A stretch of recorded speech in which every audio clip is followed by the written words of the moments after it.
All right, welcome in. Baseball and coffee. Here we go. Fixed the chat, so we're good. Took me a second there. Let me just throw on my chapeau here for a minute. All right, let's get this going today. 10:03, Wednesday, November 26th. I see a lot of people in the chat. Good morning to everyone. We are doing AL West today. That is the main thing, but we will definitely start with the trade, the Sonny Gray trade. We'll get into that for a second. And we'll hop over here and see where we're at. All right, here's my quick Dominican League winter update. 21-5 Aguilas, just lapping the field. Toros 14-13. I am a little curious about yesterday's games. Let's see who pitched for the Toros last night. Okay, we're still not back to Justin Courtney's spot yet. Hogan got the start last night. Okay, what about these other ones? Licey and Aguilas was a heck of a game last night, too. Albert Abreu versus Devin Smeltzer. Quas, Rafael Yanoa. I mean, there's so many guys that pitched. Juris Familia. Home runs, Adames. Let's see the home run at least. Hayden Senger with a big double. We'll watch that in a second. Hayden Senger with a homer in this game. Big time Met vibes. All right, Christian Adames, my former Rockies teammate. And my Toros teammate last year. He's basically a Dominican winter ball all-star. Playing for Licey this winter. Smacks that off of Devin Smeltzer, who's rocking the big beard. That's what I did down there. All right, let's see the two Hayden Senger moments here. Hayden Senger homer off of Raul Brito.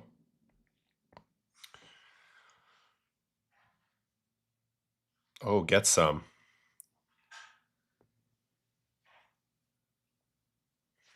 Nice swing right there. No undershirt for Senger. It's looking like this is a cool ballpark to play in, by the way. And then this is Juris Familia versus Hayden Senger. So big time former Met matchup here. And he hits the go-ahead double off of Familia. Pretty sick. Oh, we're chugging around third. You can see the emotion. Everybody at home plate jumping up and down back here. I mean, winter ball is truly one of a kind. Anyway, what pitch does he hit here? Does he hit the Juris Familia patented sinker? Targets away. Yeah, sinker just kind of ran middle. 95. Familia still pumping 95. So, anyway, credit to these dudes. That's pretty cool. And we'll go ahead and move on. All right, so we're going to start with the trade from yesterday. It was Mr. Sonny Gray headed to Boston, headed to Beantown, headed to the AL East.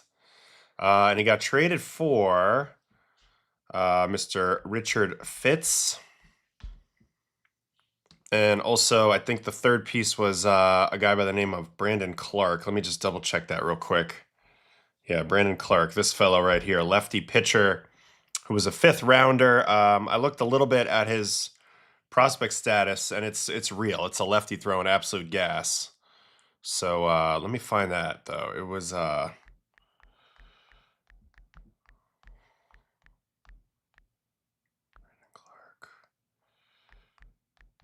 Scouting report. I know it's in here somewhere on MLB. Yeah, Red Sox top prospects. He's probably not on the list anymore because he just got traded. So we missed it by a day. We got to find...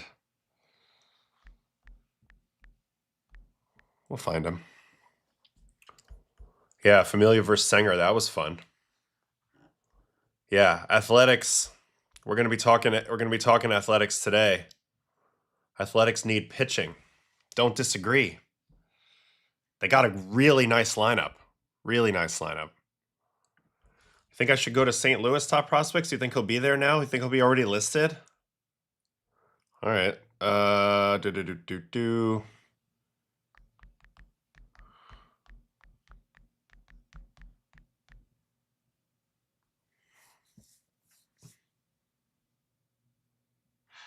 It's just stupid because, oh, there he is, Brandon Clark. All right. All right, so we have that queued up, and we'll go look at him when it's time to look at him, but I'm glad we're looking at him. Anyway, the trade, in general, as we know, Sonny Gray going to the Red Sox. So the Red Sox now have a new pitcher in their rotation.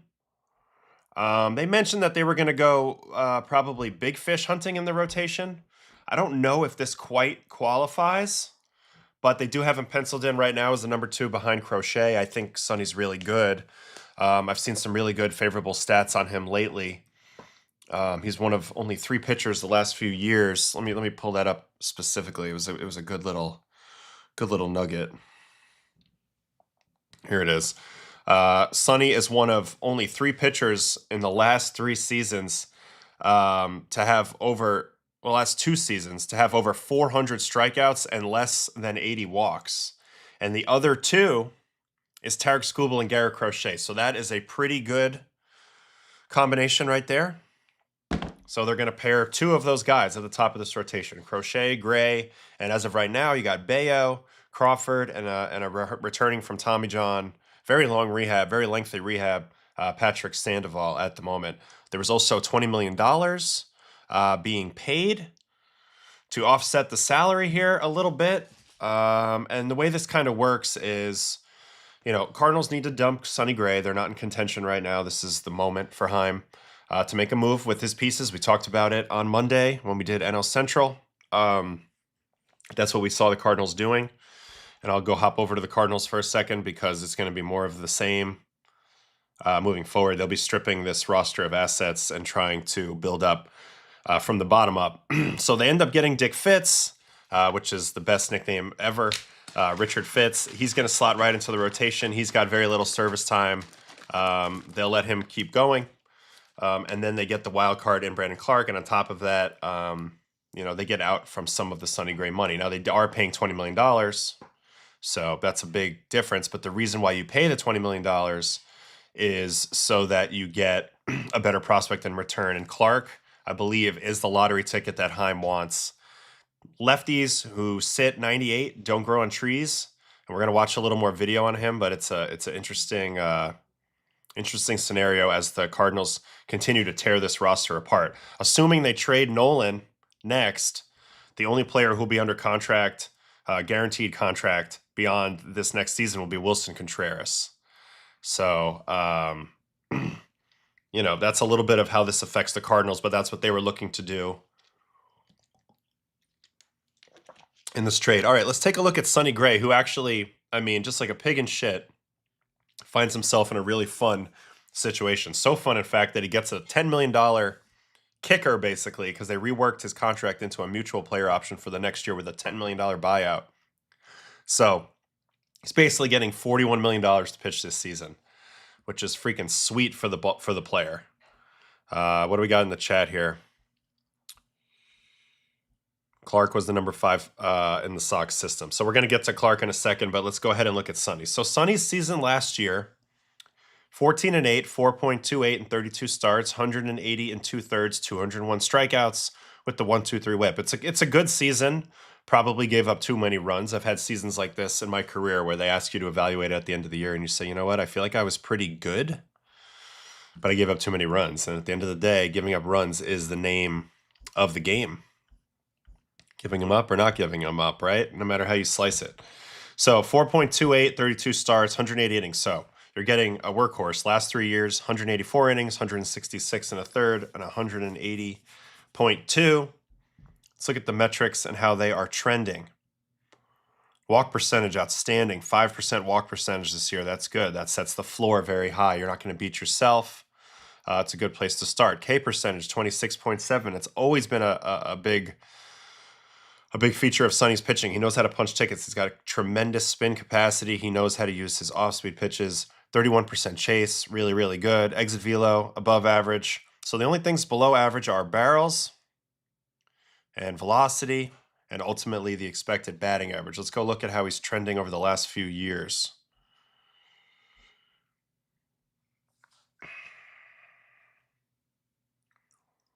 Well, velocity is low, probably at the lowest point it's ever been. Not that he's ever had a whole lot of this. It's still very low, though, no doubt about it. As Marcus points out, the velo has definitely declined. 16th percent now. So he's a breaking ball monster at this point. If we go look at his pitch mix from this past year, kind of tells the tale. The high watermark for any pitch type is 22%. When you get to this point in your career, you are literally just mixing and matching, mixing and matching. You know that your stuff individually is not good enough really to beat the hitters. So it's a little bit scary, but he's got enough know-how to make it work. 22% four-seamers, 19% sweepers, kind of like a slurve. His has more depth to it. 18% curveballs, 18% sinkers going the other way. And then he's got 13% cutter, 8% changeup. And then there's even a few gyro sliders in here, which are probably just a variation off his cutter. It's a robust arsenal. It really is. To get a sense of kind of the movement on some of these pitches. So his four seam, which is his primary pitch at 91.7, it's really a cutter. It's these red dots up here. And you'll get a visual of, this is just a called strike. Sonny Gray to Corbin Carroll. You're going to see, well, it's tough with this camera angle, but his ball has no real run on it. Like wherever it starts is where it pretty much finishes. Just comes right down the middle. And I'm curious what the Red Sox do with it. It's not a good pitch anymore, probably by Stuff Plus. We'll go look at all that in a second.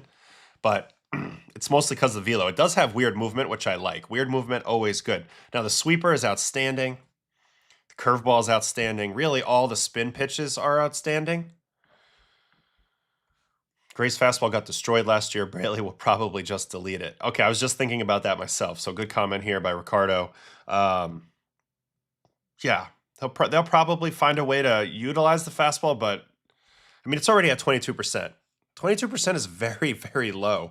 Even when you add that and the sinker together, it's 40% heater. So he's 60% off speed. So he's a thumber. No way around it at this point. And we remember young Sonny Gray threw probably 95 up in the zone a little bit more. So anyway, did I just lose my train of thought? Let's just go see what his effectiveness was with each pitch in terms of run value this year. Yeah, four-seam fastball, -4 run value. Sweeper was +7, curveball +5. Everything else is actually negative or close to neutral. So it's a sweeper and curveball attack. And then he's looking for spots to run the sinker back door, run the sinker in on guys, four-seam up at times with a little bit of cut to it. But yeah, I mean, they hit 376 with a 594 slug off of the four-seam. Only 19% whiff. So all the whiff is coming from breaking ball. 42% whiff on sweeper is special. That's special, though. Like, most sweepers don't get a lot of whiff or chase. His does. Usually he holds it back to 2-strike counts, though. Curveball, 33% whiff. Very good. Slider, 38% whiff. And that's about it. Here's all his pitches on the clock. So Sonny, you know, he knows how to make a lot of different movement happen. Literally everything from 3 o'clock going right all the way to about 6:45 going around to the other side when he wants to get over that curveball. He's the type of guy that will alter his arm angle from time to time, and it averages about 48, which is right on target with just about his whole entire career. All right, we get back to these metrics again. So he's gotten better at learning how to get them to chase. This is very encouraging. 81% chase rate last year, 72% before that, where really before that, he was living below average chase rate for his career. So that's a good thing for me to look at. There, hard hit percentage is whatever, exit velo, whatever. It's kind of wonky for him, it looks like. Barrels have always been a concern. He had one little burst where he got to league average. So this is the biggest thing for him, is figure out where his contact outs are going to be. Try to keep the fly balls to right field at Fenway Park. And try to avoid the long ball, because the walk percentage is outstanding. So you're going to have to string together hits off him or hit homers. It's one or the other. And I think he'd be a tough guy to string together hits off of. Tends to be pretty decent, I feel like, even on ground balls, right? What was he on ground balls this past year? Yeah, above average, 66% ground balls. So that's in play. And then let's check the runner holding stats, because it doesn't make a difference if you can't hold runners. Ooh, so he made huge improvement. He did something that I could never do. He went from a -8 in 2024 to a +4 this year. So that's important. That's a good sign. They threw out 8 runners stealing this year, and he'll be working with good throwing catchers this year, especially if Narvaez is back there. for him in Boston. So in a lot of ways, I like this fit, and I like it for Boston because they're not paying the full price. They end up paying what, about, I don't know, not a lot. 20 million total, 10 this year, 10 next year, something like that. So yeah, I mean, the catcher's always a factor in steals, Marcus, but at the same time, it's really usually more of the pitcher, to be honest. All right, let's see what else we got here. Somebody asked me about comparing him to Nolan McLean. Nolan McLean is like a young, shiny version of Sonny, who honestly, Sonny never had the sinker that Nolan McLean has. But I would say they're comparable in terms of breaking balls, that they're breaking ball monsters, big spin monsters, sweepers, and curveballs. Where's the spin rate on some of these pitches from Sonny? I'm curious. Spin rate, it's high. It's nothing crazy. Has he ever been insane with the spin rate? Yeah, he's always been really high, and it's come down actually a little bit on breaking ball, which is an interesting thing to see. So I would actually say they are quite comparable. McLean has young Sonny Gray velocity and a much better sinker and kick change. Those are pitches that Sonny did not have. But I think overall it's interesting to need. Okay, so it's 21 million. Gray has owned 41 this year. Yeah, and St. Louis sent 20, so that's correct. 21, but I think they're split up because the next one gets paid as a buyout, so it's like 11 this year, 10 next year. So from the Red Sox perspective, as they try to build a championship roster this year, I do like the move for Sonny Gray. I mean, you see some good, some bad there, but you do feel like he's going to fill a need in the rotation. He's a veteran. Some of the metrics are encouraging, actually, that we just looked at. Where is the Red Sox roster? Because I'm still thinking about it from the Red Sox perspective for a second. Red Sox. All right, so they obviously have to figure out whether they're going to bring back a third baseman like a Bregman or whether they're going to go big for like a Alonso, but they're going to probably have a big power righty bat. That's going to be their big move that's added in here, as well as they might be. They're honestly they're a dangerous team right now. They have guys they can deal. They have a good team already. They have a very good manager. They're going to be aggressive, I think. I don't think they're even done with the rotation. I think they could still shoot for another big one. Joe Ryan. I mentioned a few other guys when we did their preview. Framber Valdez. I mean, there's a lot of things they could do to beef this up even more, because I'm not sure how good you feel about Crawford and Sandoval necessarily 4-5. Those guys are both capable. But yeah, I don't know. It's interesting.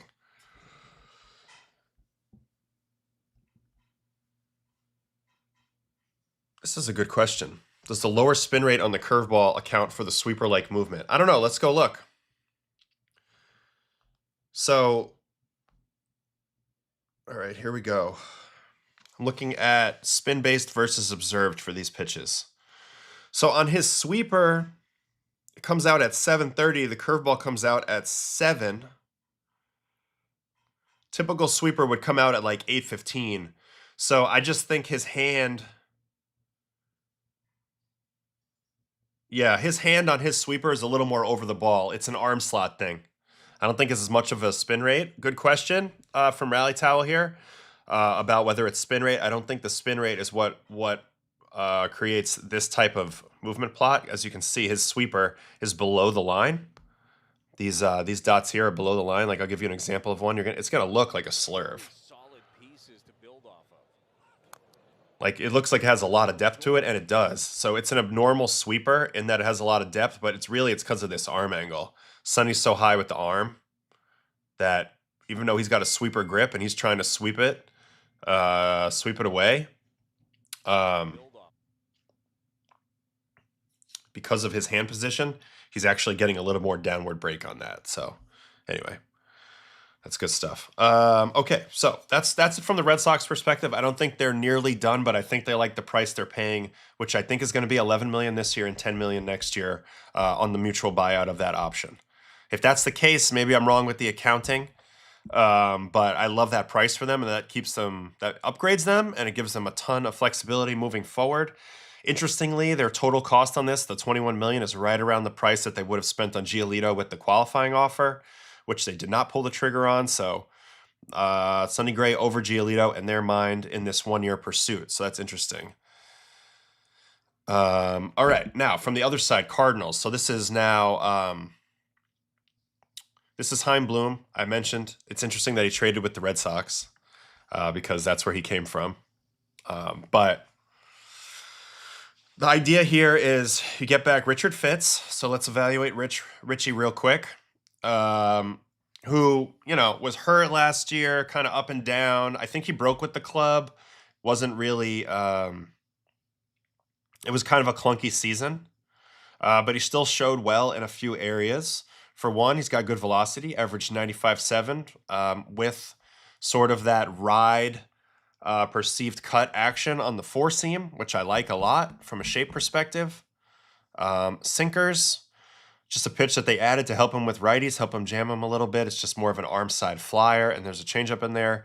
And then he's got a couple good breaking balls. A tight slider, which I would say is his best pitch. Little curveball and sweeper. He's going to get some chances in the rotation. Great makeup on this guy. If they can keep him healthy. He's an intriguing guy. Slider, actually, I said was his best pitch. It got absolutely murdered this year. Holy cow. I don't know. In spring training, it looked dandy. 346, 654 slugging on it. So I don't know. Let's go look at the location. Maybe this was a location issue. Doesn't look bad. All right, now we got to go to Fangraphs again. Richard Fitz. Let's go to Stuff Plus. Yeah, I mean, they have his slider as his best pitch, 106 Stuff Plus. So it's probably a predictability or location thing or Stuff Plus, or Stuff Plus doesn't really encapsulate this properly. But interesting to note that it has it as a 106, has his fastball as a 101, curveball 104, and then the sinker and the changeup as below average. But anyway, they get a guy with not a lot of service time, and so they'll be able to, you know, give him some run out there and see how it goes. What is his service time? Yeah, not even a year, 164 days as we sit here today. And then the real guy that they wanted in the lottery ticket was this guy, Brandon Clark. Now,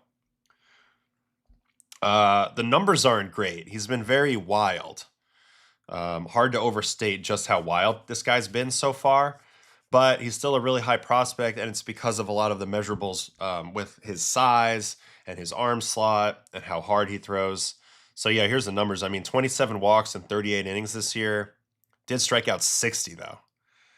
So, I've read a little bit about a fastball-slider combination. And let's see what it says here. Gives him a 60-grade fastball, 70-grade slider. So that's really good. And basically, it's going to come down to control, probably. Clark bounced back from Tommy John surgery as a junior to become Virginia's best prep pitching prospect in 21. He developed a thoracic issue while coming back from his elbow surgery, redshirted at Alabama, then went to a junior college, and he dominated in the JUCO, 107 punchies and 74 and a third. Interestingly, he ended up not getting paid a lot. Signed below slot.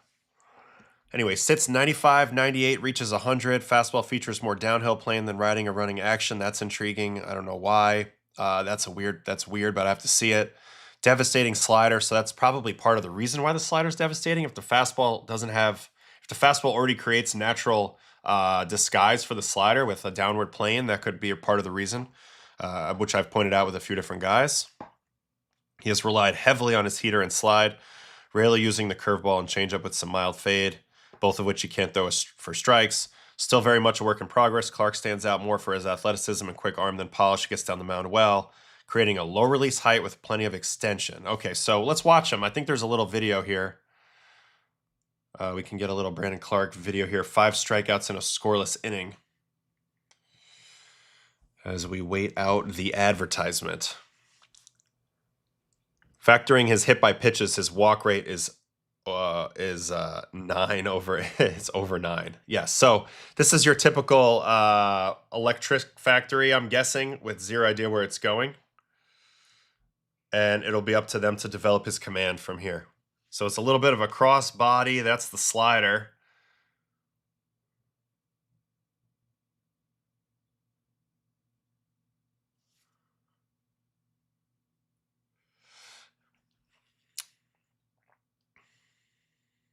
He's not as big as I thought, but he definitely hides the ball really well.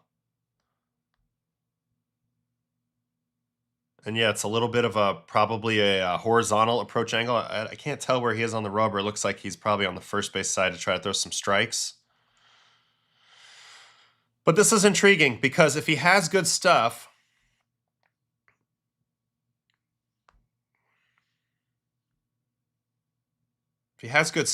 but no command, I mean, and we're talking no command, it gives you an opportunity to try some different things. You can try some radical command training with a guy like this. They say he's quite athletic, so that bodes well. There's different things you can do. You can do some mental things. You can do some constraint training things. There's a bunch of different cues you can throw at a guy like this, because if you feel comfortable about the stuff, then you can get creative with trying to develop the command. And he might be a guy where you try to figure out where that natural miss is, and you just set up down the middle. Okay, so you're seeing already the slider's gross. I want to know how fast that is, because it looks like it has good bite on it. And almost every one of these strikeouts is on a slider.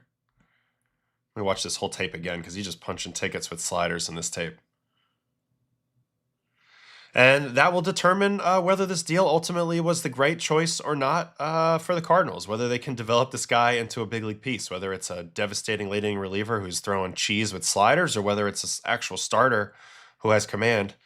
It remains to be seen, but that's going to be ultimately what it comes down to. So you're turning this guy over to your player development group, and you go to work, and you try to see what you get out of that. All right, that's it for Brandon Clark.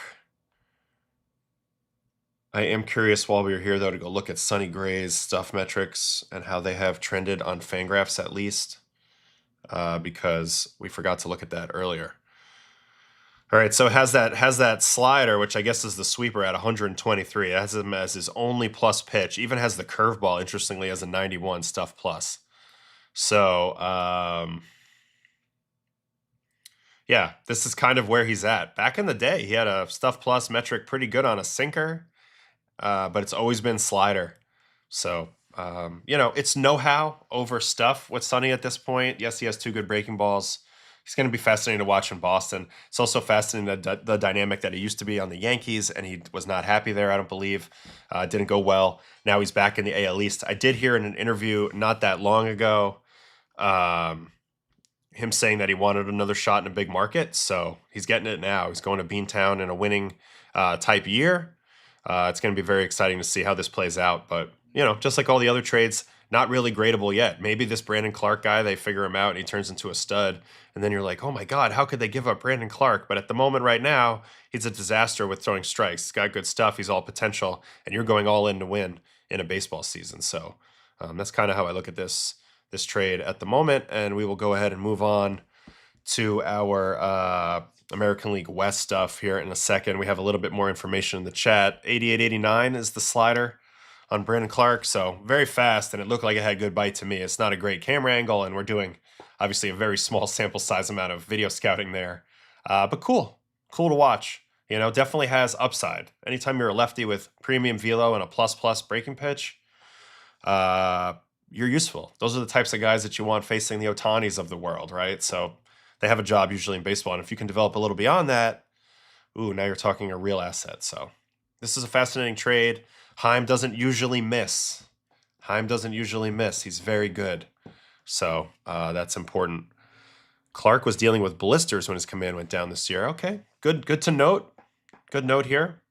So maybe there's some blister issues. He's already had a Tommy John, so I don't know if that's good or bad. It's crazy how young people get their Tommy Johns now. It's scary. All right.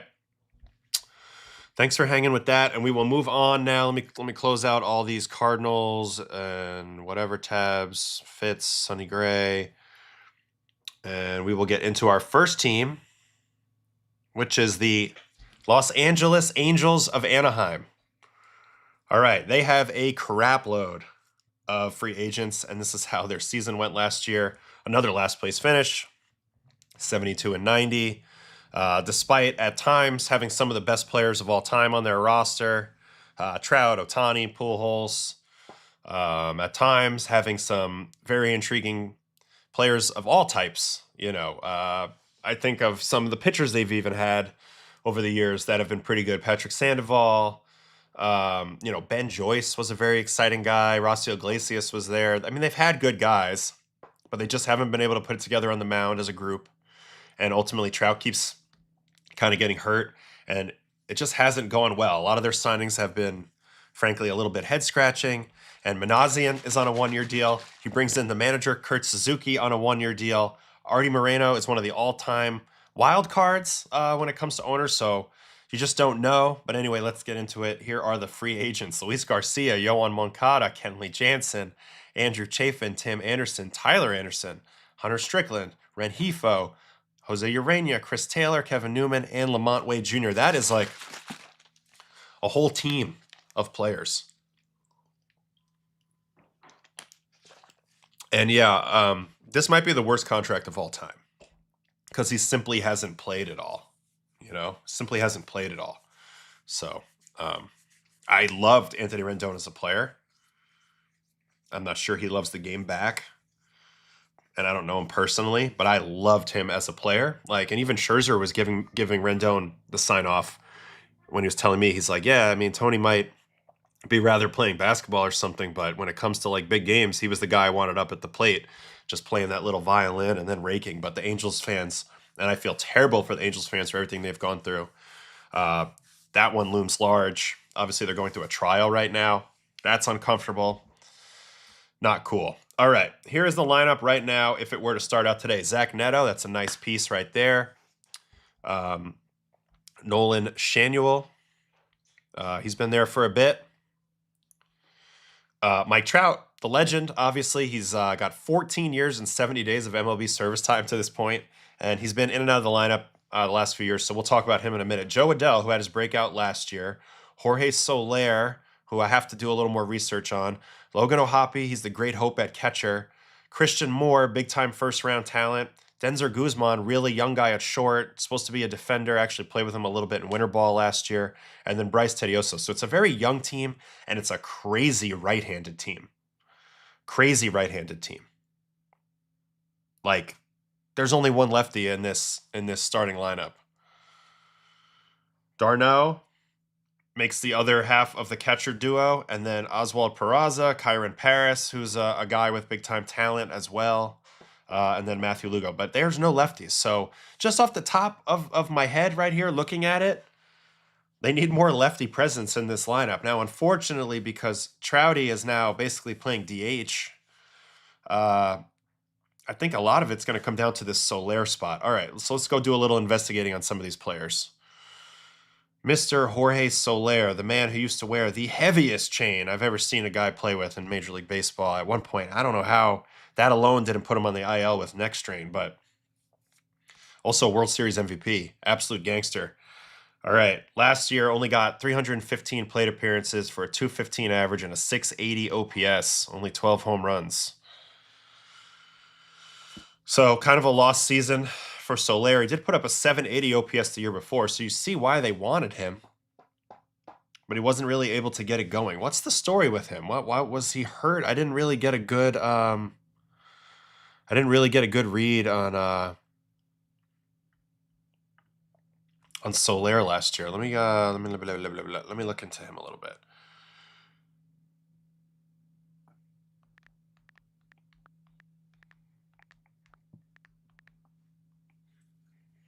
What was his lower back inflammation? That's a little ominous. Back stiffness. All right, so they got to clear that up. That's not great. You never want to see that. Backs are not good. So that's Soler. And then let's go look at so I think left field could be a possibility to get a lefty in there. I mean, Christian Moore, he got called up in 1 year. So the middle infield is a possibility of big upgrade, as well as one outfield spot. So two out, they got to be in the market for a middle infield, outfield, and preferably a lefty bat, I would say. Now, I know you have these young guys, but it doesn't mean a guy like Denzer Guzman can't go back to AAA. It doesn't mean Christian Moore can't go back to AAA. It doesn't mean Bryce, I don't even know how to say that name, Teodosio can't go back to AAA. So if they're looking to contend this year, which you got to be looking to contend when you have Mike Trout on your team, like you're not going to have this for very long. Just taking a peek at the pitching. Ugh, this team is such a mess. I don't know what to make of this team. Sheesh. It's insane that the Angels had Ohtani, Trout in their prime, and they couldn't win a playoff game. They couldn't even get to a playoff game. The pitching let them down big time through that era. Then Rengifo was a good player for them. So Rengifo was a big loss. Do I think Trout doesn't swing enough at first pitches? He takes a lot. So I've read this, that they're in play for Bellinger, but why would you go there if you don't think they're going to win? Bellinger's only been in big market winning situations. Dodgers, Cubs, Yankees. Maybe they pay him the most. He would fit like a glove, like a freaking glove with this team, because they need a lefty. They can use an outfielder or a middle infielder. Let's go look at some of the free agent list. I mean, yeah. I mean, if they had more pitching, they could go ahead and go for any of these top three. Issue is Schwarber can't really go because Trout's basically DHing now. Grisham, he's not on the board. Naylor, he would have been they already have a first baseman. O'Hearn, no. Jorge Polanco could make some sense for this team. Cedric Mullins could make some sense for this team. I could see Perry Manassian being the guy to sign Luis Arias to too much money. It's not great. It's really not great.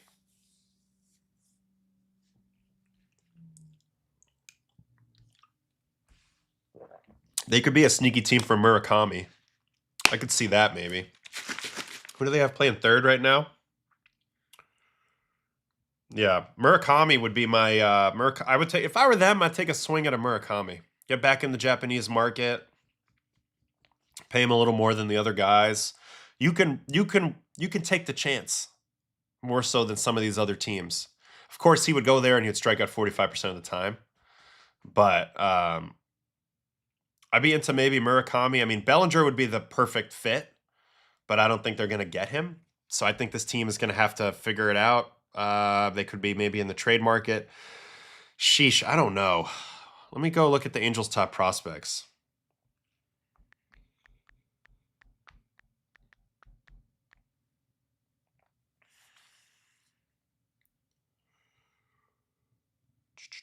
Okay, so Bremner, they just drafted. He's going to move quickly. He's a college right-handed pitcher.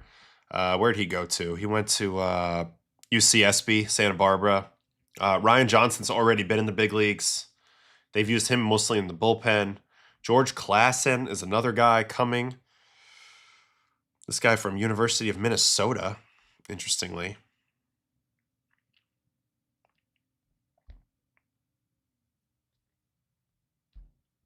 Just got to AAA, so he's probably a little bit away still.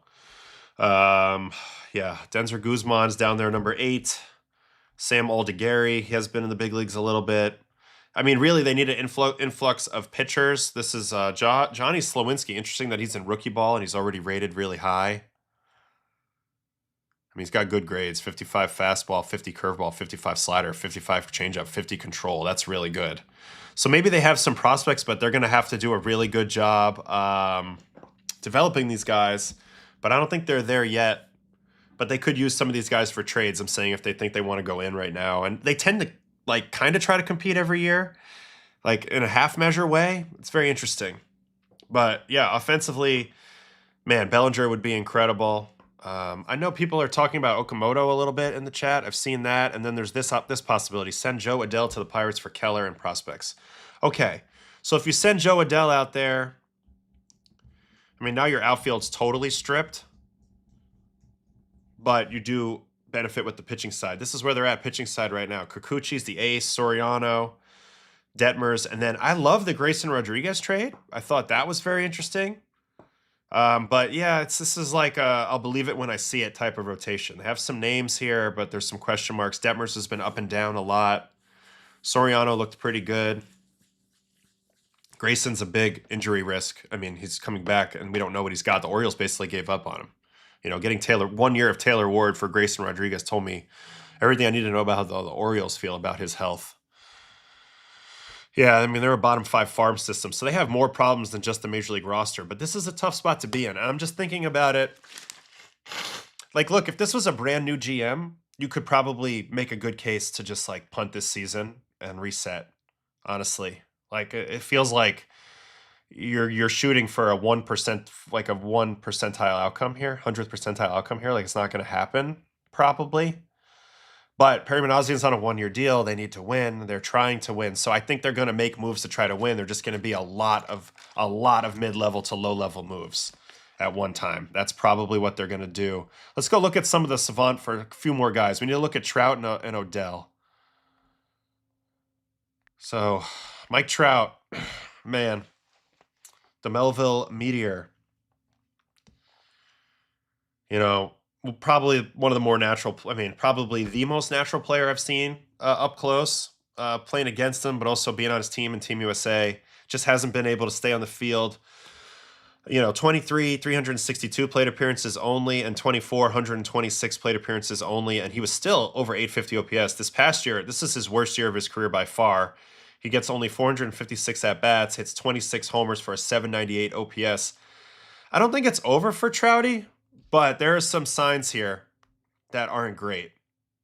K percentage, 2nd percentile now. Seems like this swing has continued to be the exact same. Ooh, this is throwing cold water on the Adele idea. Yeah, I didn't really vet that out too hard in my mind, but I am thinking Adele might be a piece that some people might want. Well, we'll get to Adele in a minute. If Angels take on the money, Pirates will listen, maybe. Okay, because, yeah, Pirates... I think the Pirates want to do some things now with money from what I saw. Love the potential in Dana. Saw him in high school. Always been a big fan. Projected him as a middle of rotation arm. Great competitor on the mound. Big presence. All right, Caden Dana. I didn't watch him a ton last year. I noted when he came in. We didn't watch a lot of his starts. We didn't watch a lot of Angels baseball during the season last year on Baseball and Coffee, to be honest. But we'll take a look at him in a minute. We got so much stuff here. All right, Mike Trout. Let's go look at the long-term prognosis here. I mean, look, he was still an 88 Wade X WOBA last year. So let's slow the roll. I do think that 23 X batting average is a little crazy, and the K percentage has now dropped insanely low. And, you know, it's just a combination of there's more and more and more and more velocity. Guys are able now to use multiple fastballs against him and then beat him at the top of the zone. At the end of the day, how do you beat Mike Trout? You beat him at the top of the zone. You know, and there was a question here about first pitch swing rate, and I think maybe it's fair. Look at this. First pitch swing rate, 14.7%. At one point, he did ambush a little bit more in this little band of time from what looks like to be 2021 through 2023. And he was pretty damn good those years. So maybe he tries to bring that approach out a little bit more. Don't get himself behind the count where people can make him chase or make him go up top. Make him chase up top with the fastball that he can't catch up. He's still getting plenty of walks. This is concern number 2, though. For the first time ever, 62% speed. So I don't know what the plan is, whether they're trying to DH him a lot or they try to play him a little bit in the outfield. But it's clear that the decline is coming here for Trout. It's already probably started, but he's still a good player. I don't know. It's just an interesting situation with Mike. All right, let's look at Joe Adele. Here is Mr. Joe Adele.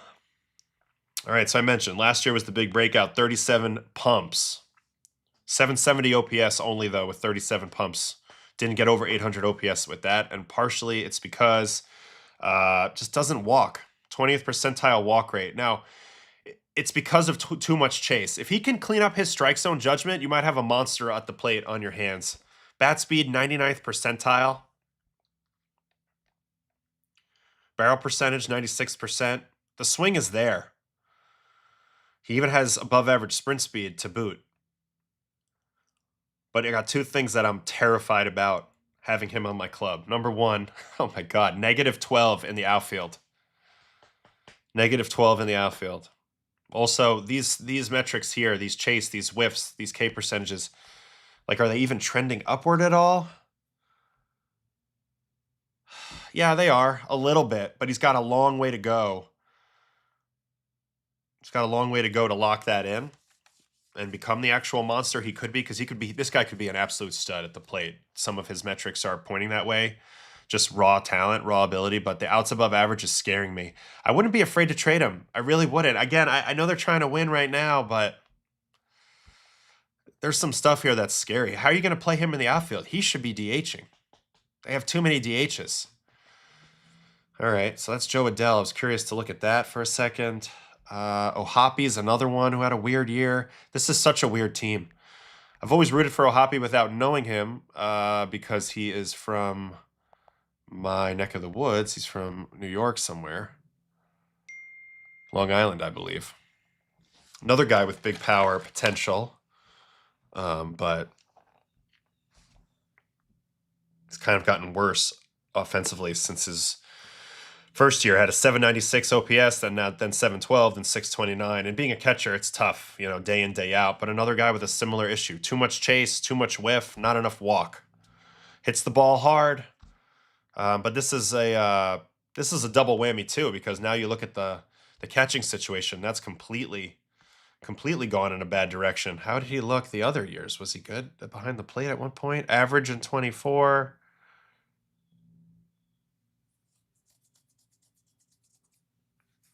Below average in 23.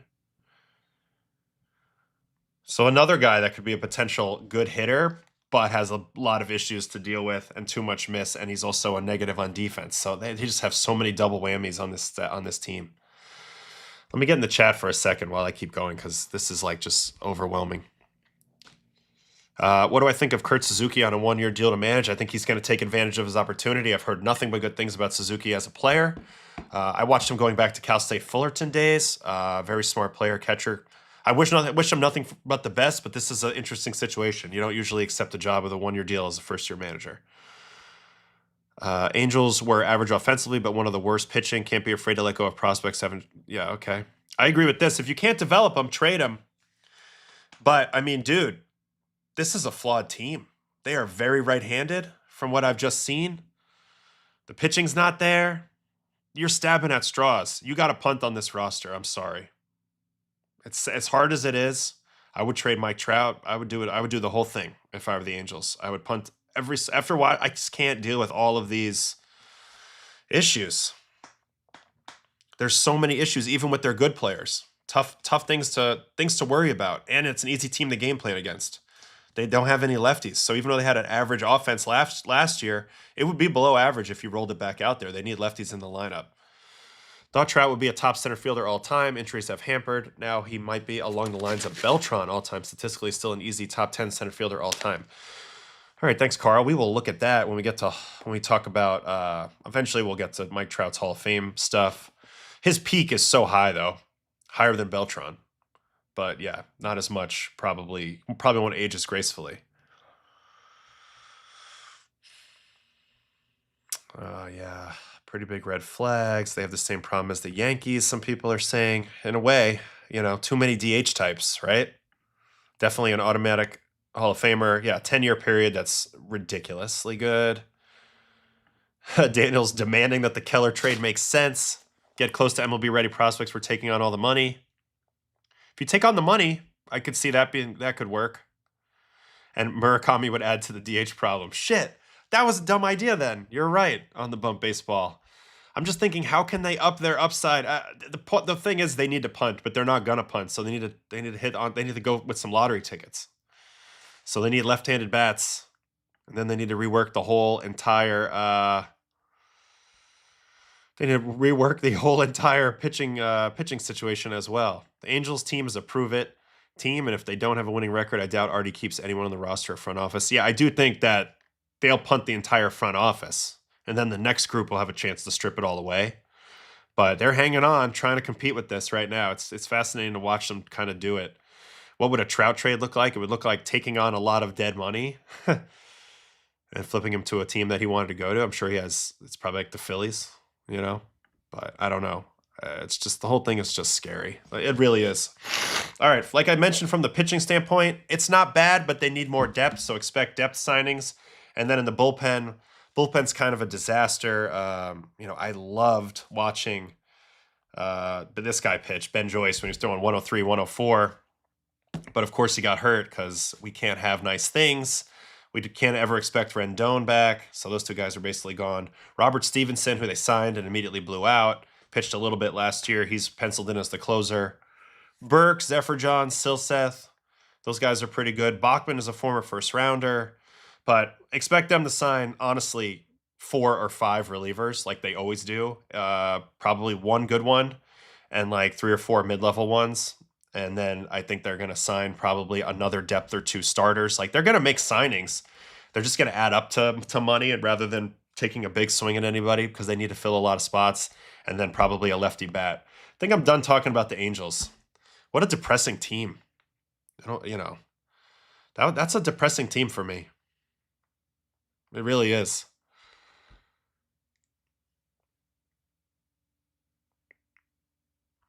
They need to focus on pitching and trades, like, and then re-sign Jansen. I could see them bringing back Kenley maybe, but this team hurts my brain. Hurts my brain because like they're trying, but it's like it's actually hopeless, you guys. It's actually hopeless, you guys. You're the worst team in this division. Still. Sorry. All right. Fuck, that was depressing. All right, on to the Astros. Astros are the next team. Dana Brown runs this squad. Astros ended up second place. You know, they're yeah, I mean, it's funny for me, but I know it's sad in Angel Land. I'm sorry. I'm really sorry, Angels fans. Eventually, I think, you know, it'll turn around, but it's just not right now. So continue to enjoy Mike Trout while you can. Astros, 87 and 75. Their streak ended as the Mariners took the division. They're going through a little bit of a different time in Houston. Here are the free agents. The big one at the top, Framber Valdez. For me, he's the top pitcher on the market. Ramon Urias, Victor Caratini, Luis Garcia, Craig Kimbrell, Chas McCormick, and Brendan Rodgers. Really, the only guy of this group that's a huge loss is Framber. Very hard guy to replace. All right, let's go look at the lineup as of right now. Jeremy Pena had a great season last year. Jordan, if they can keep him on the field, he's the top 5 hitter. Altuve, Hall of Fame. Correa, I loved bringing him back and playing him at third. I think that, you know, he's only 31 at third base. I think he can have another surge here. Paredes is a great fit in the ballpark, but it does make them quite right-handed through this stretch. Paredes, Walker, who struggled, then Jesus Sanchez, former Marlin, Yanier Diaz, and Zach Cole. So offensively, I feel like this is a pretty good team. It's a little right-handed. They could definitely, you know, there's the Kyle Tucker size hole that used to exist here. Also, they've been playing Cam Smith quite a bit in certain alignments, and they just got back Nick Allen as a super shortstop defensive type guy. Kind of weird because Pena's going to play. This is maybe a situation where sometimes Altuve comes out of the game.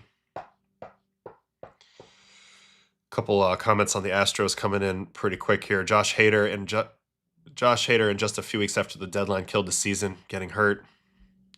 Jordan, only to play 30 games, killed the season last year. 100%, couldn't agree more. They also have Jacob Melton in AAA, who I think can fill that Tucker size hole. Okay, good to know. So we're going to look at some of their prospects as well. Jacob Melton was, I think, rated number 1. So we're going to have to take a look at him. But they clearly don't want to spend a lot of money. So I actually don't think they're going to come back with Framber or doing a whole lot here. They might mix and match a little bit. Maybe they line up on a trade with somebody. I could see Paredes being a trade candidate, possibly. I don't know. Let me look at Paredes and Walker and Sanchez. And then I know Zach Cole came up and looked good, I thought, for a second. All right. Isak. I love the way he pronounces that.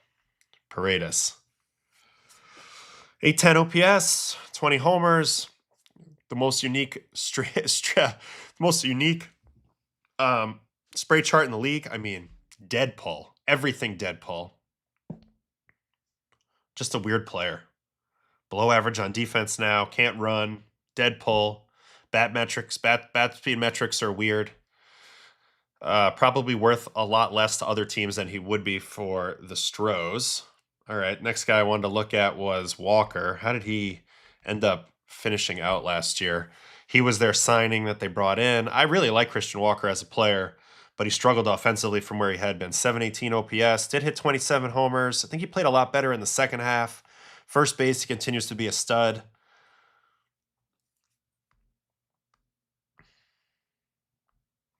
I think the bat can bounce back.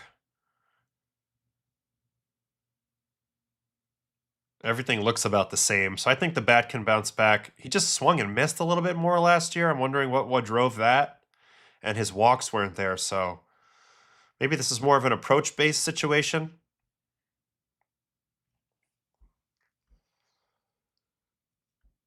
Trade Paredes and sign like Bader or Mullins. Improve their defense. I also see outfield defense looking like a little bit of an issue maybe with this club.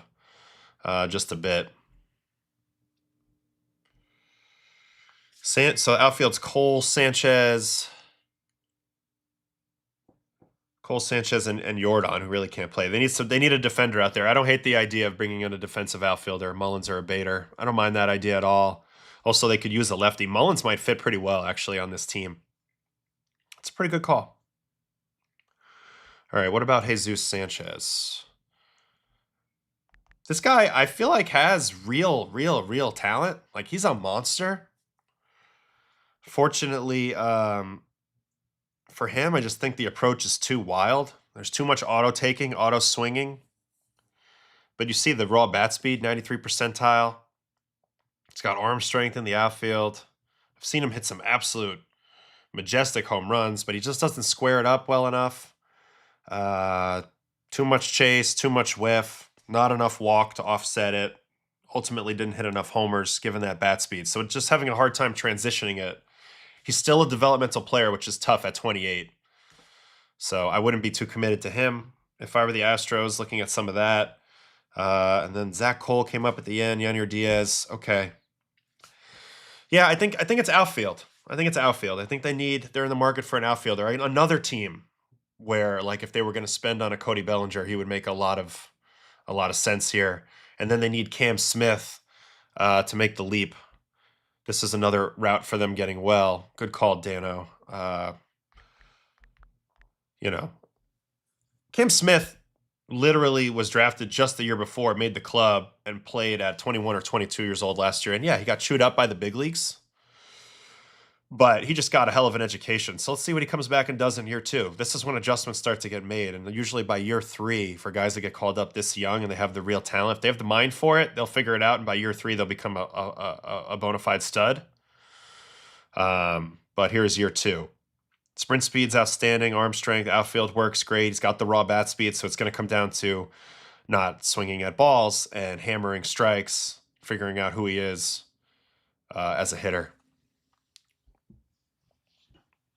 Had some hot streaks this year. Yeah, so this is another route for them to get better. But I see definitely a lot of room on this roster for a left-handed outfielder to replace Jesus Sanchez. And then there's also Zach Cole. I would like to have a left-handed... I'd like to have Jordan at DH and then have another lefty outfielder. So I think they're in the market for sure, one lefty outfielder. So even if you like Cole, they need to be a little more left-handed in this lineup. So, yeah, I mean, Bellinger would be the perfect fit. I don't think that they're obviously not going to spend for Tucker. Grisham might have been a fit had he not stayed. I mean, I don't know. O'Hearn, Yastrzemski, Mullins. Mullins fixes their defense a little bit, so no, nothing straightforward. But they tend to be a little feisty with trades at times as well. All right, let's look at the starters. Hunter Brown, locked and loaded now as the ace. Christian Javier, if he's healthy, you feel pretty good about him. McCullers, it's just like, I don't know, is he healthy? Is he healthy? I don't really know. Jason Alexander, who's actually pitched pretty well as a command guy, and then Arrighetti. So 5 righties. There's no more Framber. I don't love this rotation top to bottom. You cannot rely on McCullers to stay healthy anymore, unfortunately. Do they have anybody injured down here? Yes, Wesneski, Brandon Walter, and Ronel Blanco. Pretty good chance Wesneski gets back this year. Not Walter, though. He's not coming back. And then Ronel Blanco. Okay, let's look at some of their... Let's look at their prospects.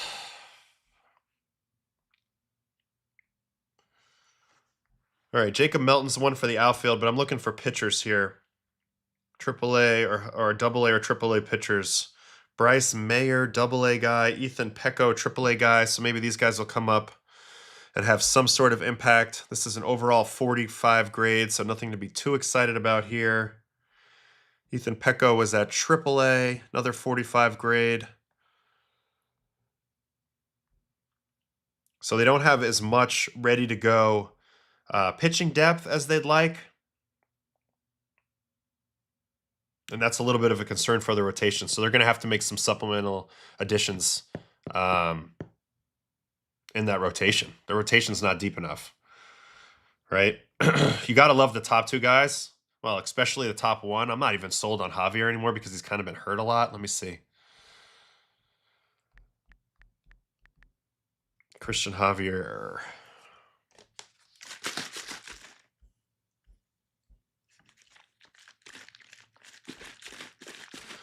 They have. The McCullers situation's been, I mean, and he's really good when he's right, but he's just been so hurt.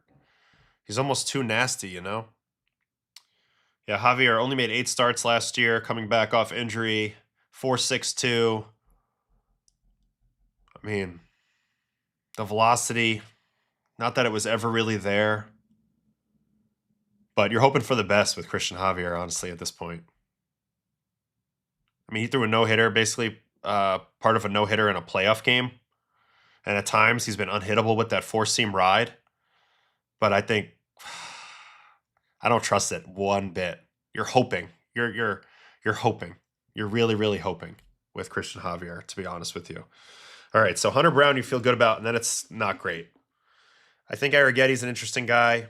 I think Alexander's a fun guy to have. He's been effective, but McCullers, you got to watch out for the injury bug. This is a tough spot to be in for Houston.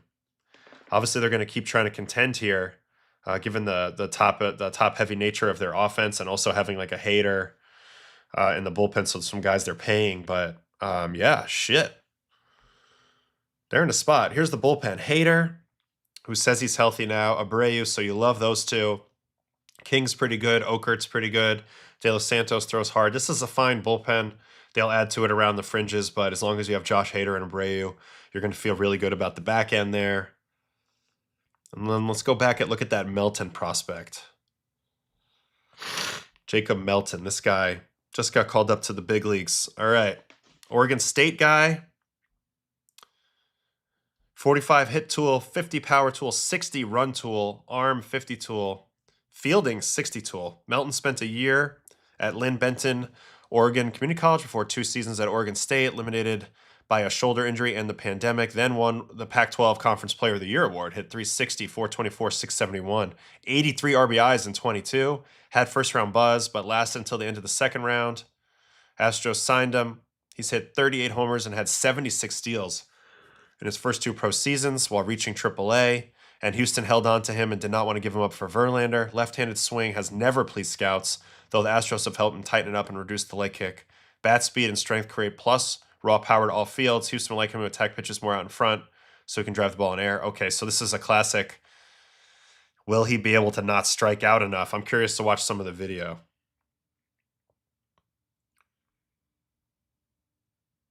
All right, we got a couple homers here to watch. Probably going to see some ads here for a second, which is stupid and super annoying. Sorry, clicking buttons by accident. So Spector, of course, looking at it from his Dodgers lens, he's probably not wrong about that, but we'll see. All right, let me rewind this because I missed this. All right. Wow, weird Oppo home run there.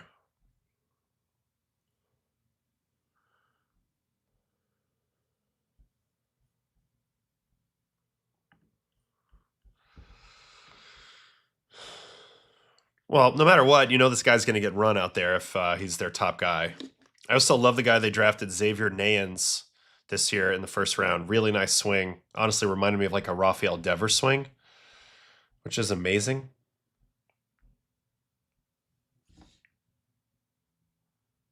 I'm getting like a Ben Gamel vibe off this swing. So I have to watch him against the big-time pitchers. But if he's got big bat speed, that's good. And he's got raw tools, that's good. But, you know, one of my questions is,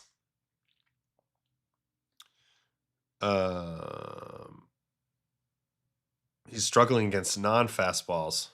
228 with 3 home runs in 2 years on non-fastballs. So in the big leagues, he's not going to get any fastballs. This is going to be an interesting guy to watch. Probably going to be bumpy when he first comes up. So I know some scouts and some people even on the chat seems pretty high on him, but I'm a little worried that it's not going to be like a plug and play situation. I don't know. Another team. I'm not in love with their situation. I love the top 4 in their offense. Really, the top 6 in their offense, I'm fine with. And I just like their ace only in the rotation, and I like their top 2 bullpen guys. And after that, I'm really not that fired up. I think they could use a lefty bat, particularly an outfielder. That would be my need there. I think they need more depth, both in the definitely in the starting core, like a ton of depth more in the starting core. I would like, if they really want to compete, they should sign 2 starters. They should sign 2 starters, 2 good ones. And then, you know, at least medium-sized good ones. But I don't know if they'll spend the money. And then in the bullpen, like, I'm okay with the bullpen for now. But you know, it's a house of cards, because as was mentioned, what happened last year, Hader going down kind of crushed them.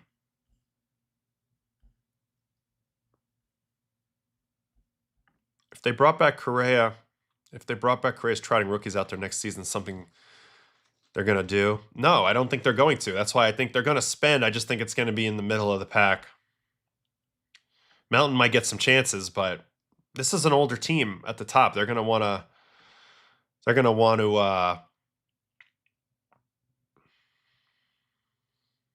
contend. They're going to want to try to win. I mean, they were good this past year.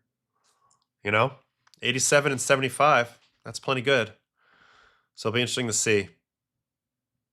And they did free up a little cash with the Dubon move. So I think you're going to see a bunch of moves from Houston. They're just probably not going to go big. If they went big, I think the ultimate fit is Cody Bellinger. Even though I just said that for the Angels. Man, it'd be great to be Cody Bellinger being the big fit for all these teams. All right, that's it for Houston. We are on to the Sacramento A's. All right, the A's last year, 76 and 86. And honestly, we watched a lot of the A's because the A's have some sick young hitters. Let's go into their lineup right now. Nick Kurtz, the Big Amish. Shea Langoliers, beast. Tyler Soderstrom started off like gangbusters, struggled in the second half. Rooker, really good hitter. Wilson, runner-up in the Rookie of the Year. Butler, unbelievable potential, but probably struggled a little bit more than he would have liked to last year. Muncy is super young, doesn't even have a year yet in the big leagues. Geloff, also super young. And then Denzel Clark, the defensive wizard. I'm not going to lie, guys. I'm loving this lineup. Loving this lineup. What do you even do here? You're not paying him anything. The most service time is Rooker. It's got a mixture of everything. Maybe you could use one more lefty. Homegrown. Denzel Clark is your defensive beast.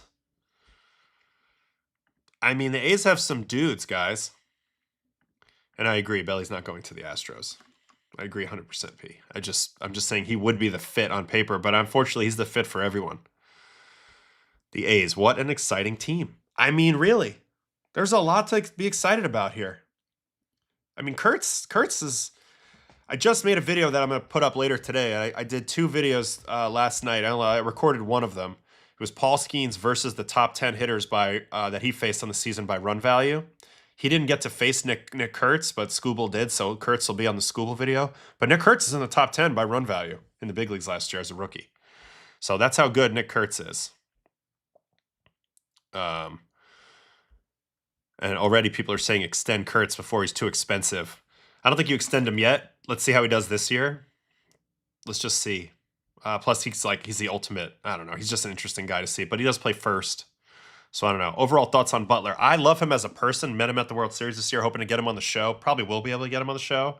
We were definitely hitting it off pretty good, I thought, talking baseball. Let me go look at Lawrence's numbers from this past year. Because he went off the year before with the 807 OPS.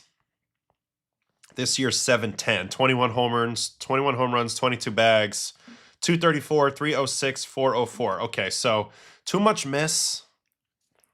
Gets his walks, which I like.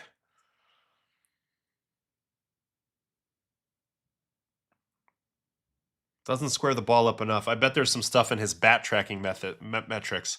Also, I don't like the fact that he's not using the whole field as well. He has raw power. He's got above average bat speed, and he's a big ass kid. 6'3", 210, but he felt bigger in person.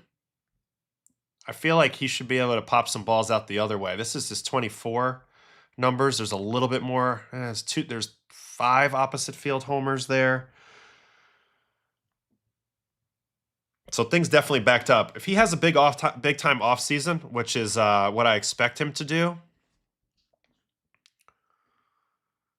there's huge bounce back potential with this guy, but I think he needs to probably rework something in his swing. Still good outfielder. A little surprised he's below average in sprint speed. Bat speed also declined a little bit. He just needs a great off season. And I think he needs to be challenged with his training a little bit. I think really what happened was the league figured out how to pitch him a little bit more. He drew a lot of tough matchups. So it's his turn to punch back. He's got the raw ability. He's got a good head on his shoulders. But he needs to learn a little bit from his friends. I think honestly, man, if he should just get in the room a little bit with Kurtz and Rooker, and talk baseball with those guys, Langoliers a little bit more, and just figure out a little bit better what his approach needs to be. But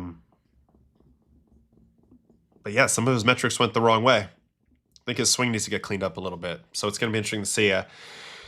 People are saying he's a light version of Churio. I mean, he's got big time tools. Just going to be interesting to see. Compare Kurtz and Wilson Savant pages. Okay, that's a fun thing to do.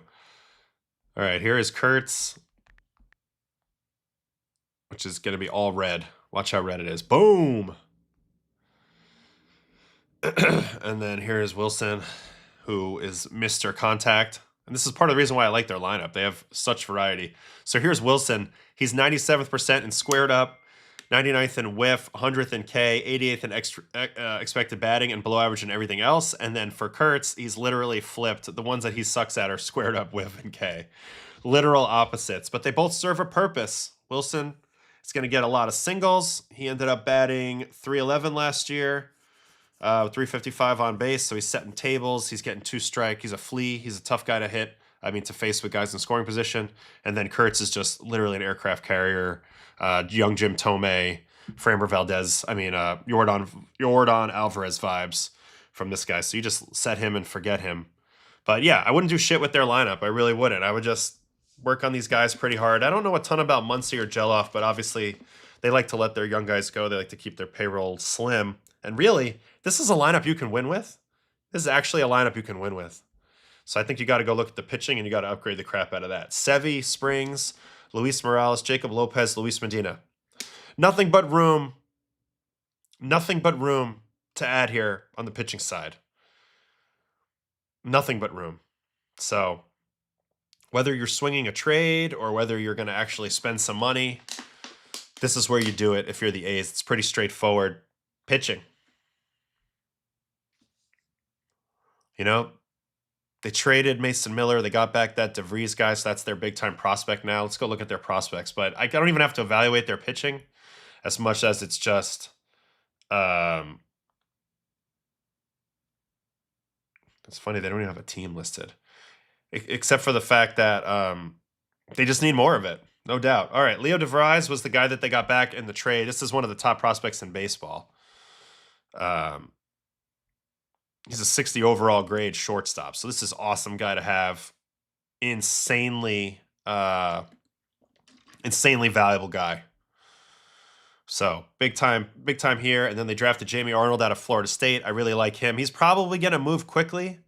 I'd be surprised if he didn't. He hasn't really gotten his career off yet. They'll probably start him, I don't know, probably AA.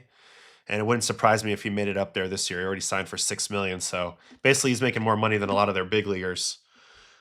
Gage Jump, what a cool name that is. He's a 55 overall grade, and he made it to Double-A last year, putting together a very nice season between two teams in Midland, which is a miserable place to play baseball. 81 and 2/3 with a 3.64 and 19 starts. So expect this guy to get to Triple-A probably this year. And at the age of 23 coming in this year. And then they have another guy, Brandon Nett, who just got called up. But yeah, it's about the pitching. It is definitely about the pitching. This is Tommy Tanks, right? Tommy White. Is that Tommy Tanks? Yeah. LSU. Tommy Tanks. Very famous player. Yeah, Jamie Arnold. He's got that sling delivery. Have you guys seen it yet? Let's watch some Jamie Arnold draft video here for a second. We're waiting for an ad here. But will the owners spend on pitching? Probably not. But again, this is like obvious to me. They actually have a chance. They have a team that could compete. I like them. I'm much more excited to be in charge of this roster than Houston or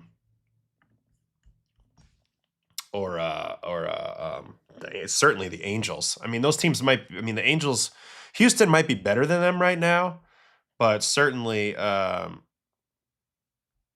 right, check out this delivery. He goes up and then down and around and slings that arm from a low slot. He's got a really good little sweeping slider. Here's some of the info on him. Statistically, this is good to see. Average release height, 4.7. I was like 5'2" when I was low, so 4.7's insane. Average four-seam vertical approach angle, 3.7 degrees. That means that ball feels super uphill when it comes through the top of the zone. So that's a great place to be. Sweeper usage versus righties, 40%. That's way higher than most people use, so that's an interesting thing. And then the command, hey, 128. So they're saying he has plus breaking ball, plus command, and a really funky uphill slot. They're comparing him to Kyle Harrison, but with a better breaking ball. I feel like that's a good comparison. That's a good place to be. So I'm high on Jamie Arnold. He'll probably get up there quickly, but needless to say, the A's need more pitching. All right, I only have 25 more minutes, and I have 2 more teams to go, so I got to hustle. I think we're done on the A's. I really like their team, but if they need to support it, or these guys are all going to end up in big markets before you know it, as they'll get plucked apart, basically being other people's farm system. You know, that's kind of how it goes. I don't know anything about Kotze. Seems like he's pretty loved over there, but I don't know anything about him. Mariners starting pitchers versus A's lineup in the division series in 27 or 28 is going to be fun. And it could be, because this lineup, they keep it together and they add to this group right here. This could be a very tough team to contend with. So it's going to be interesting to see this team develop. If you're the A's, do you put your top pitching prospects through the PCL or Double-A straight to the majors? Where's their Triple-A now? They're not in Sacramento, obviously, anymore. I think it depends. It just depends. I'd like to get them a little AAA exposure because it's more of an adult game played there, but it just depends. I do think it's a little rough from a park factor situation that the Sacramento Stadium is the second worst ballpark to pitch in after Coors Field. So you kind of have to contend with that a little bit. But again, pitching is what they need. Pitching is what they're going to have to get. Okay, on to the Mariners. Mariners came awfully close to being in the World Series this year. They won the division 90 and 72. They already ran back Josh Naylor. Suarez is a free agent. Polanco is a free agent. Ferguson, Garver, Saucedo, Jackson, Santos, Thornton, and Leody Taveras, and he's already gone. Here is the lineup as of right now. Randy Rosarena, Cal Raleigh, Julio Rodriguez, Josh Naylor, Dominic Canzone, who actually had a great regular season, kind of struggled in the postseason. Victor Robles, J.P. Crawford, Ben Williamson, and Cole Young. So those are the 2 spots right now that are currently penciled because there's no Polanco and there's no Suarez. Third base and second base are areas of growth. Harry Ford is penciled in right now as the backup catcher. That's great. Luke Raley, who we hadn't seen him in a while, Leo Rivas, Miles Mastrobuoni make up the bench. So they definitely have room for improvement in the middle infield here. I don't think they would do it. They already spent probably more money than they'll ever than they'll ever spend already by signing Josh Naylor. But imagine you put Bo Bichette on this team and played him at second. Ooh, that would be nasty. But I think they're in the market probably to bring back Polanco or get a little creative with the second base and third base spots. That's it. Second base and third base, I'm running the rest of the lineup back. No problem about that.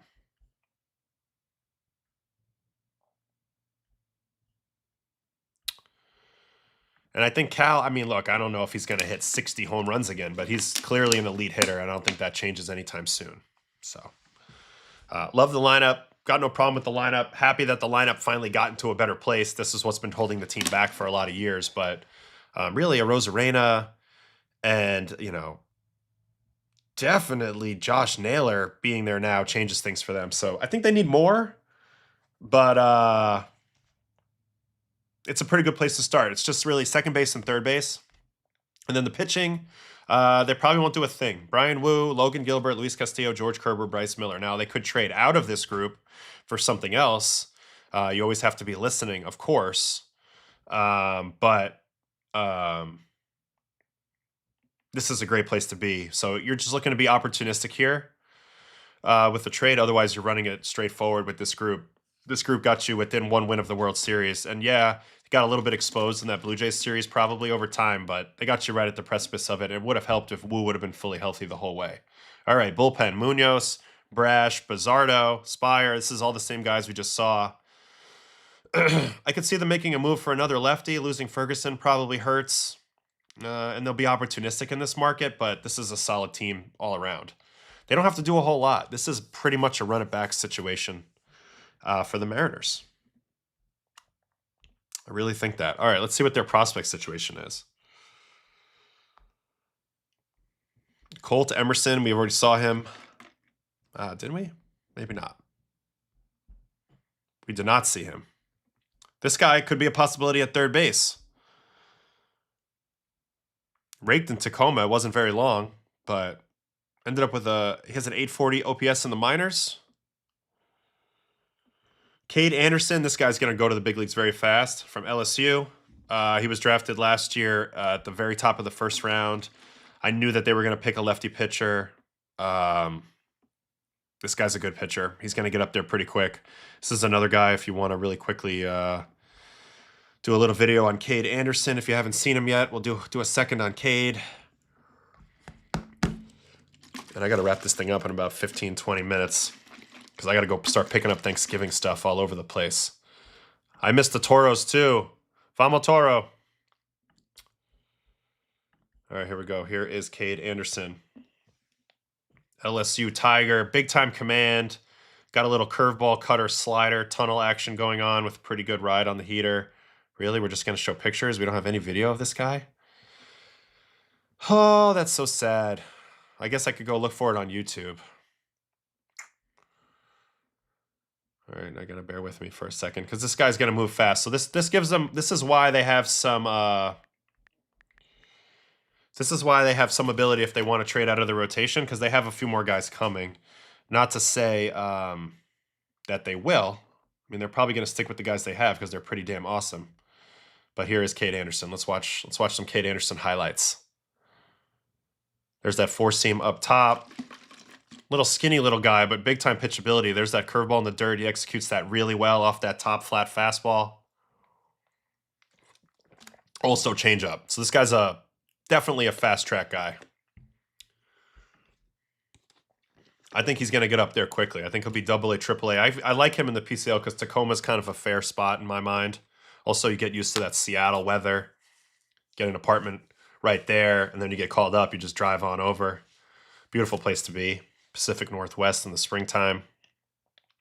But yeah, they're excited about this draft pick.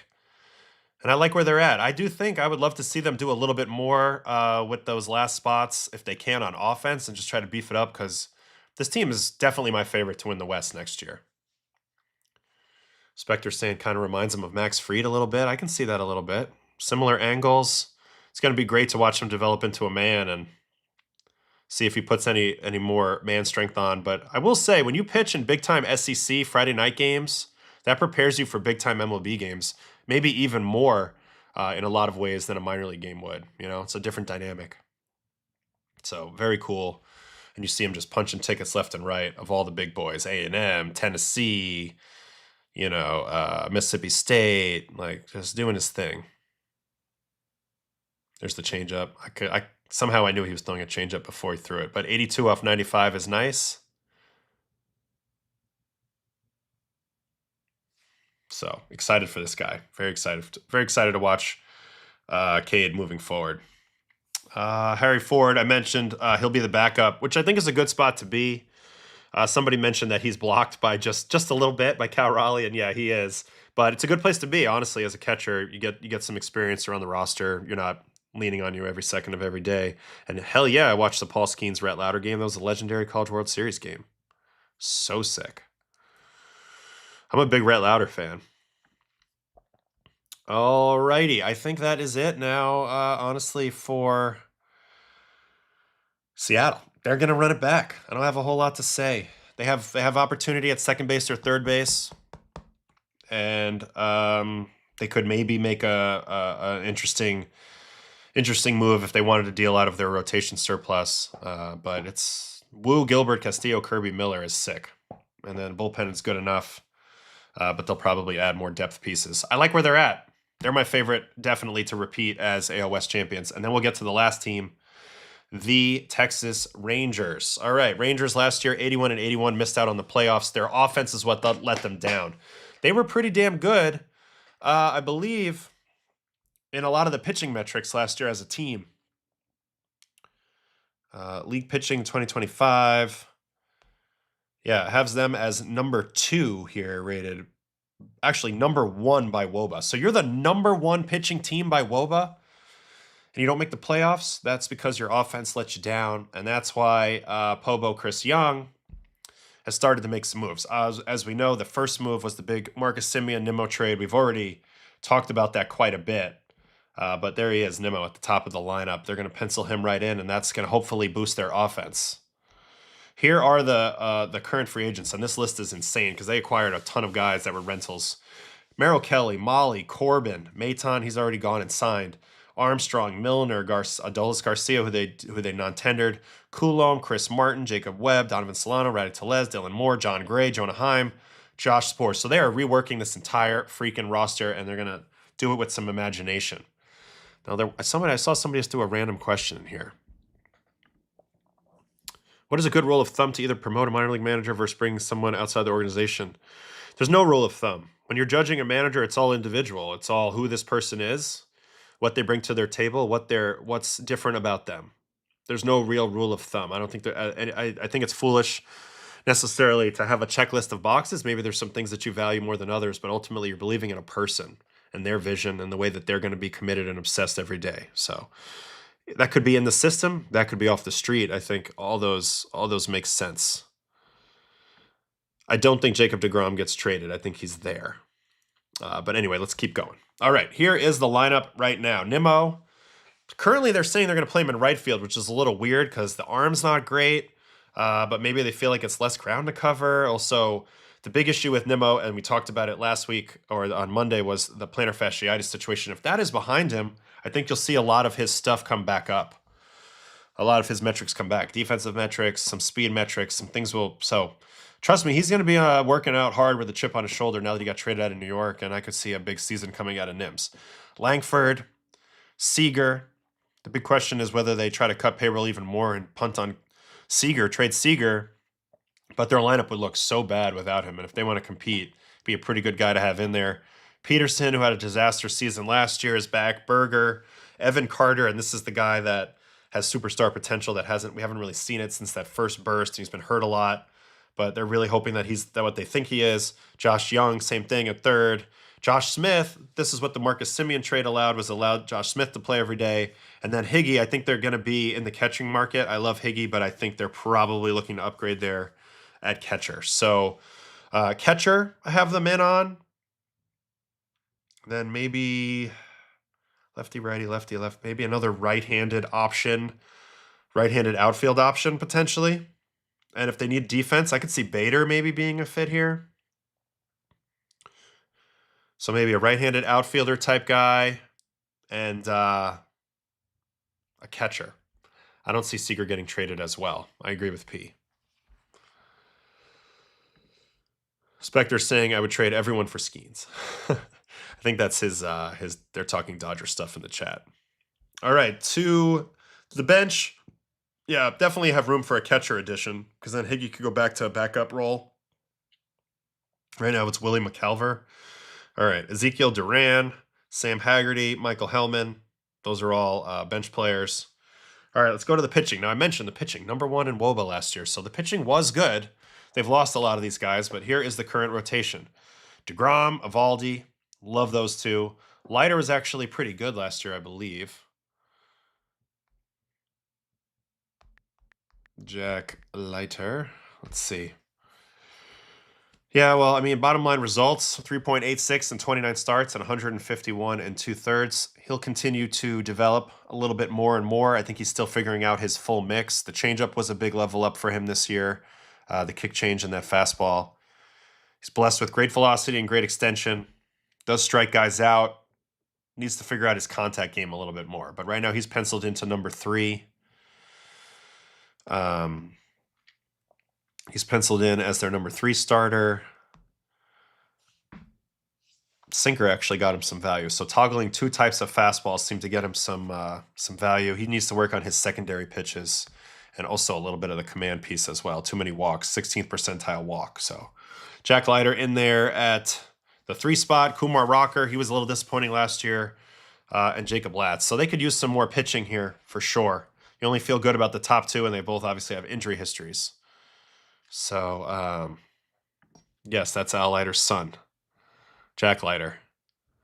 And Mark Leiter Jr. is also in the family. So, and Mark Leiter, that's Al's brother. So it's all a big baseball family.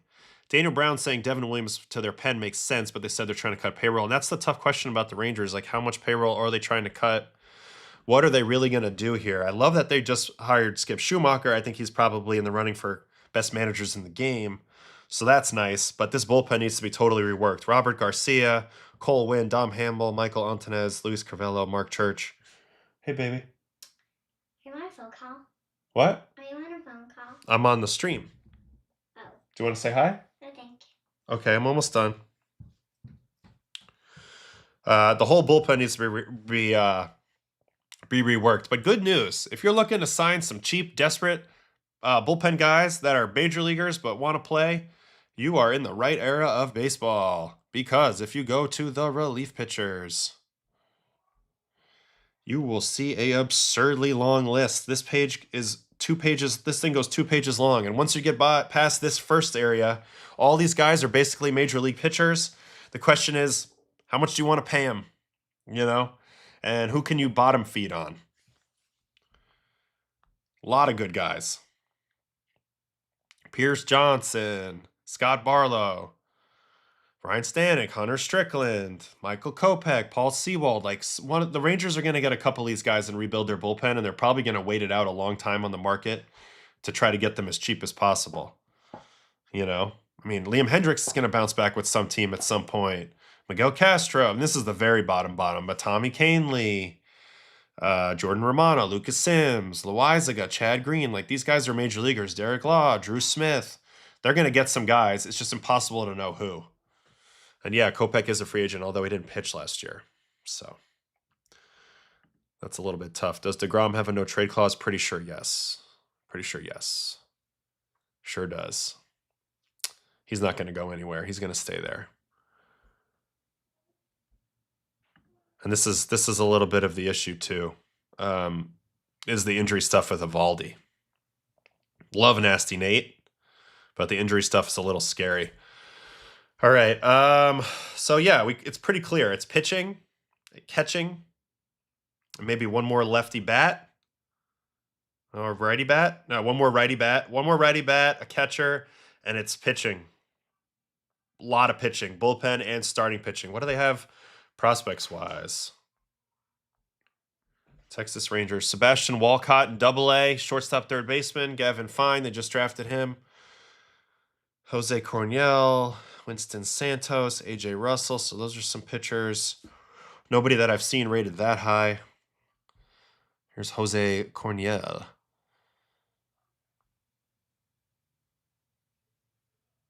Guy's starter. No. Yep, starting. So this is another possible starter, potentially. Because they're going to have to use a lot of their depth here to get through. I really don't like their rotation after DeGrom and Evaldi anymore. It's really thin. Not in love with their prospect situation either. Yeah, they have zero high leverage guys. They need to rework their whole entire pitching staff, and I know Chris Young will. But this is another scary team. This is why I think Seattle is by far the favorite in this division. They're the most complete team. And then you got to love the way the A's have nothing to lose, but they're kind of up and coming. But the other teams, like, they all think they're contenders, and they're all very flawed. I mean, the lineup is the better part, interestingly, because they lineup stunk last year, but you can dream on this lineup a little bit more looking at it on paper than the fact that outside of DeGrom, Evaldi, Leiter, it's pretty weak right now in the rotation, and the entire bullpen needs to change. So I think they're in the market for everything pitching. That would be my guess. Everything pitching and catching. Who are the catchers available? I think JT would be a good fit, but they're not going to be able to afford him. There are a number of catchers on the market, though. Danny Jansen, Caratini, McCann's gone, Diaz, Melee, Vasquez. Vasquez could maybe be a fit. Garver had been there, Sanchez, Barnes, Alfaro. I mean, they're going to get somebody out of this group. I'm not sure who they're going to go for, but I think they could use one more adult catcher for sure.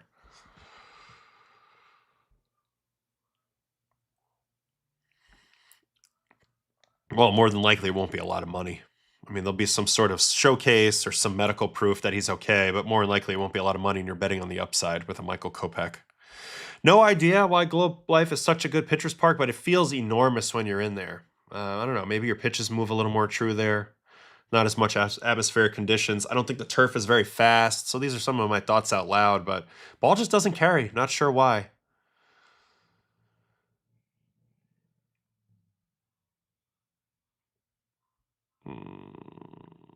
Yeah, you only need a few sneaky trades to revamp an entire bullpen in 2 to 3 moves, plus maybe one signing. I mean, it can be done. You need 4 or 5 reliable guys, but they're definitely in a situation here, in my opinion, where it's just that this bullpen has got no names in it. I mean, Robert Garcia is pretty solid, but it's pretty tough.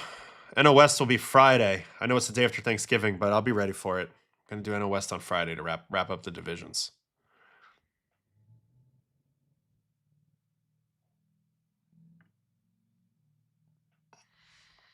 I'll help you out here just real quick. We'll go to the ballpark factors.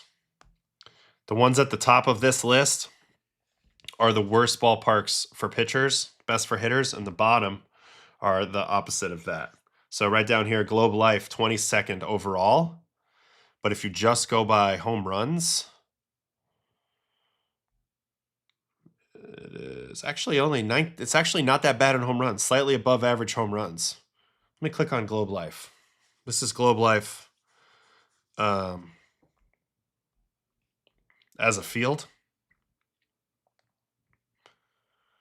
Last year, it was below average for the offense in every single metric.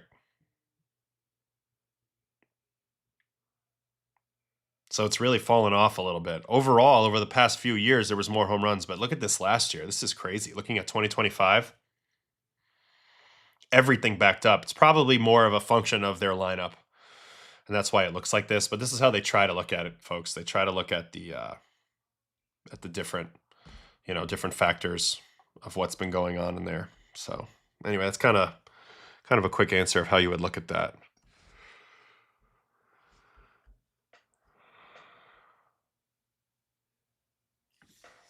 Haven't really gotten a good chance to look at Dylan Ross yet. I know that he was getting thought about called up last year. He might have even got called up, but I haven't really watched him yet. So this year we'll check him out. We'll get a better look at him. Another reason why I don't think Seager's getting moved is because the West is easier now with the Astros getting weaker. I kind of agree with that.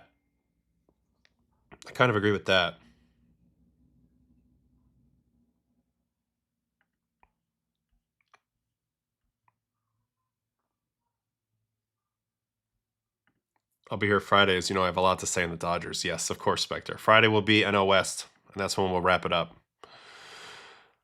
All right, that's gonna be it for today's show. I gotta go do Thanksgiving pickups. Good time bouncing around the AL West. Quick takeaways: Mariners have the best team in this division at the moment. They have the least to do, and everything they do is a bonus. Astros have a tricky roster to figure out. Angels very tricky. Rangers actually just have to do a lot of work in the pitching. Luckily, there's an incredible amount of pitching depth on the free agent market, so they'll be able to fill that out one way or another. And then happy Thanksgiving to everybody. That's all I got. We'll be back on Friday. Guests will come back in next week. But Friday we'll do NL West, and if anything pops up, we'll break it down. All right. Thanks so much, and I'll see you guys on Friday. Have a great Thanksgiving. All right. Bye-bye.